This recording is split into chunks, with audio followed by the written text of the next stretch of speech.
It's spring, the primroses are flowering, and I'm going to show you how to draw one. Let's not talk about it. Let's do it. Okay, well, I've already done one version of this drawing, so, and I had the focus all out, so I'm going to do it all over again. So what are we going to do? Hey, look, we've got this primrose here. Let's have a little look at it. And this is the problem I had. You see, I went and focused on the primrose. Where are we now? Focused on the primrose so I could talk about it, and I forgot to focus back on the paper. Now, look. We've got kind of a circle in the middle with some darker yellow radiating around. Then we've got 1, 2, 3, 4, 5 petals. This one's right on the top, and that one's right underneath, and the others kind of fold over each other. And each petal has this kind of bite in at the top, which is kind of what makes it look primrosy. It's the yellow in the middle, and these little bites, which are the primrosiness of it. Then you've got this kind of sepals on the back here in the stalk. The leaf has a big, broad, pale strip down the middle, which I think we might not going to have time to do. And then this very kind of crinkly kind of pattern all over it. So let's get to work on this. I'm going to start in the middle, and I'm going to kind of radiate out. I'm going to make sure, hang on, if I put that there, then I'll know it's kind of focused back. There we are, good. And I'm just going to radiate kind of out, and these will be kind of where the leaves are, right? And what you want is to put your flowers in. The one that's facing you will be a circle. The ones that aren't facing you will be ellipses. Make a bit of a smaller one there. Right, and in the middle, draw a circle with this one and a smaller ellipse with those, because they're facing different directions. And then we'll have kind of little buds coming out there as well. And then 1, 2, 3, 4, 5, kind of facing out. 1, 2, 3, 4, 5. 1, 2, 3, 4, 5. 1, 2, 3, 4, 5. 1, 2, 3, 4, 5. 1, 2, 4, 5. Now that's going to be, those lines are going to be kind of the central rib going out. So what you want to do is kind of start there and bring it in. And don't bring it right in, because look, these petals don't go all the way down to the bottom. They're kind of halfway. Let me start with this one, because this is the round one, and you want them kind of coming. Wait a minute, 1, 2. Yeah, we haven't got that one there, and then that will kind of come into there, and in and in. So if you want to kind of put where those are, you could put the kind of the V shape as a kind of a target to go to, and then they will come around kind of like that. Maybe that's an easier way of doing it, like that.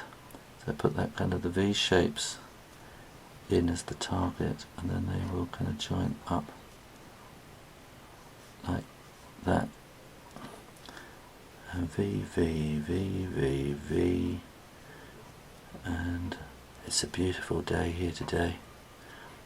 We're having the most incredible spring in England here. We haven't had a spring like this for, I can't remember, not since I was a child, I don't think. It's a really early, fabulous, hot spring. And I don't know, you might be able to hear the wood pigeons cooing outside my studio. And all the flowers are out. I keep thinking everything's a bit too early, and I keep saying go back, it's going to be frost next week, I bet.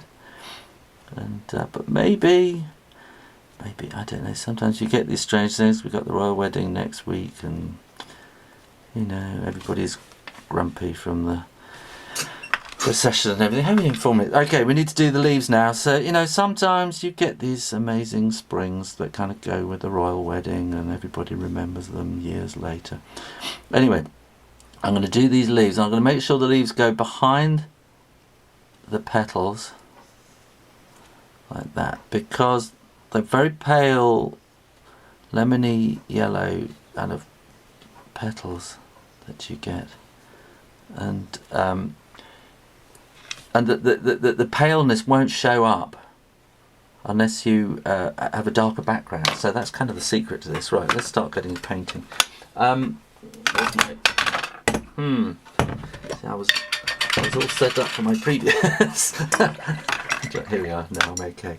Right, what I'm going to do is I've got a bit of kitchen towel here. These are my paints. I'm just going to clean my palette quickly because it's all messy from the last one I did. And what I want is some water. I'm putting water in my palette, and I'm getting some of this yellow, which is a very pale lemony yellow, but it's quite it's got a hint of green in it because I've been dirty and mixing it up. So I'm just dropping a little bit of Naples yellow in there as well. Okay, which I like Naples yellow. And then it needs to be, because it's a very pale colour. Primroses are pale. There's a Sandy Denny song immediately comes to mind. Primroses pale on a velvet green hue. I don't know if she wrote it. Roses are red, violets are blue. Primroses pale on a velvet green blue hue. How does that go? Primroses red, violets are blue.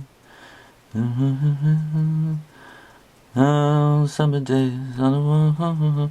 Anyway, yes, you've never heard of Sandy Denny probably. Anyway, she was a folk singer in the 1970s. I was a big fan of hers.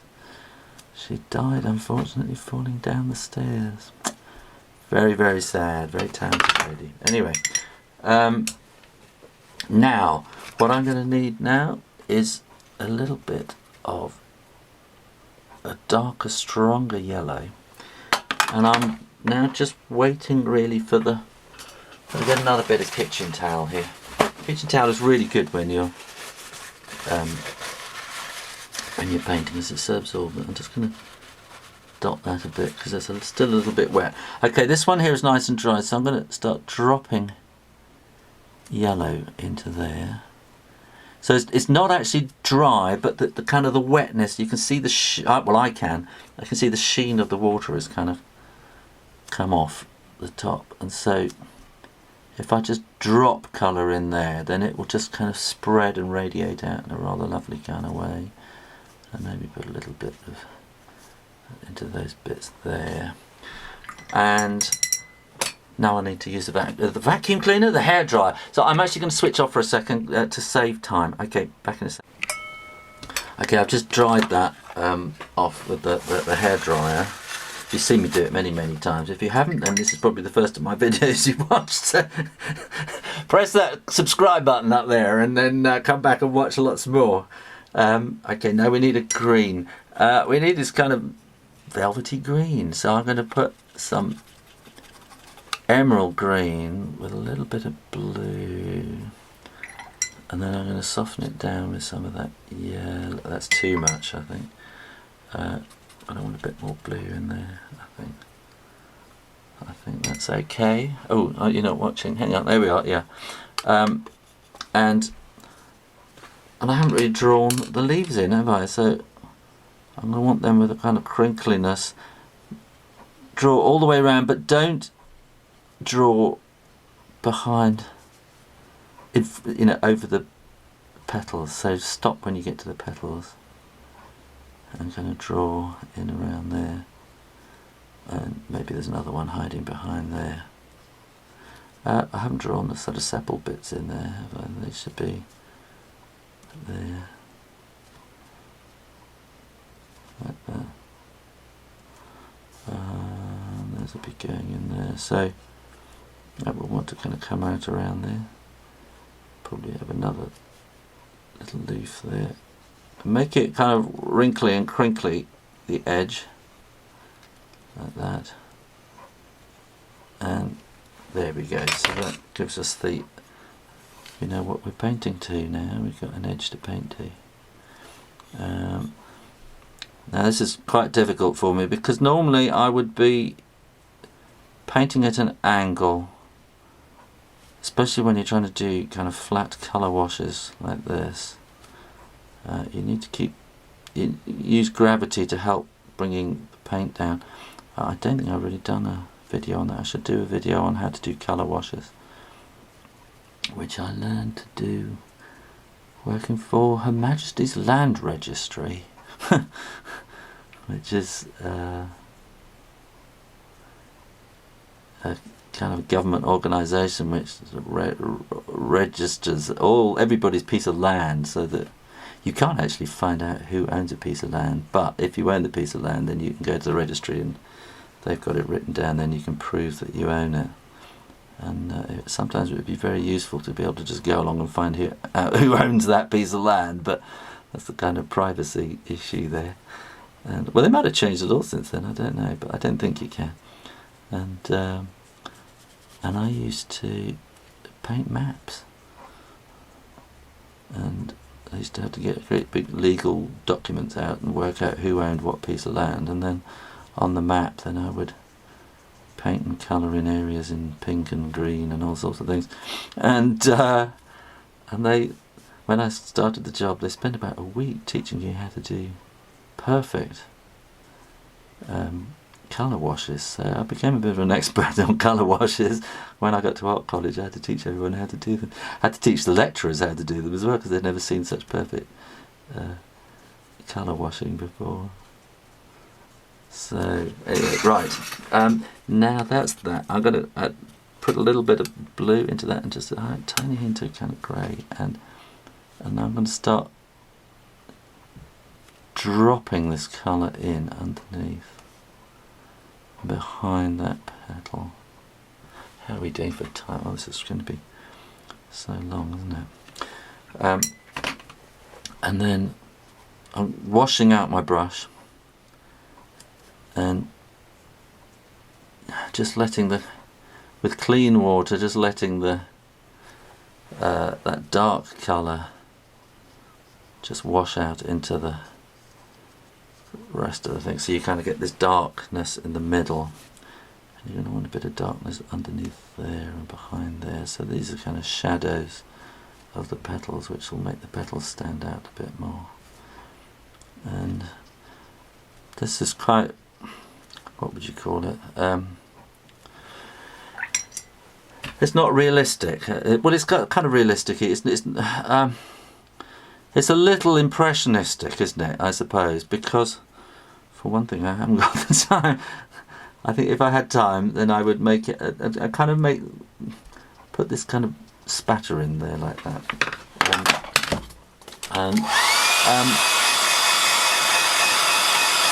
What am I trying to say? If I had a lot more time, I would make it more kind of photorealistic, I think. But as I don't have the time, then you have to kind of make it more impressionistic. And where's my paintbrush now? Where did I put my paintbrush? Oh goodness me! It's disappeared completely. Is it on the floor? It's on the floor. That's where it is. And then now what we need to do is just kind of keep building up these areas of shade, and that's kind of how you make pale flowers stand out. Actually, we need to kind of do something a bit more yellowy green for these bits here as well, don't we? We need some kind of colour in there. And I think I've decided I'm going to do a little bit of cheating with all the, because we've got so many things and not much time. I'm going to use crayon for the, actually, yes, I will use crayon. And then just kind of mottle these leaves like that, which just makes them look a bit more interesting. So yeah, it just, oh, that's a bit dark, isn't it? As I say, that when you've got pale leaves, you make them bright by slowly taking the back down, darker. I'm just going to put little dark bits in the middle of the petals there as well, like that. And I'm going to get some. Now I'm starting to feel nervous about the time. I know this is going to be probably my longest video ever. But I'm still worried about the time, whether I'm going to have enough time. So I'm going to put in some kind of earth underneath it. And then there's kind of a million different ways of painting, and this is quite an impressionistic kind of style, as I say. And I think if I was doing it myself like this, that I would make the pencil lines much paler, and there's certain pencil lines I wouldn't put in there because they're kind of construction lines to help you see how I'm doing it. And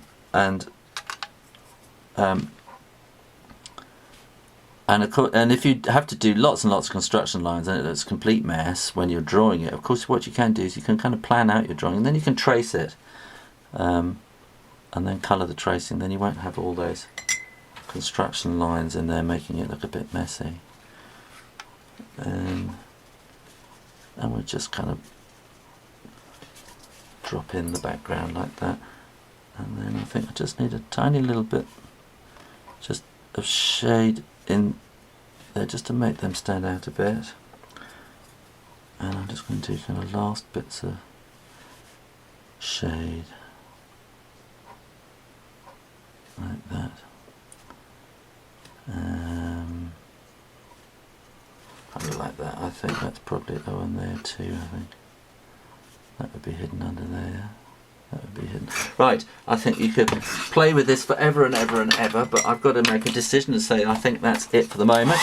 So I'm going to get this dry, and in the meantime I'm getting my crayons out. Because I'm going to really cheat with this last bit. I could do it with a paintbrush, but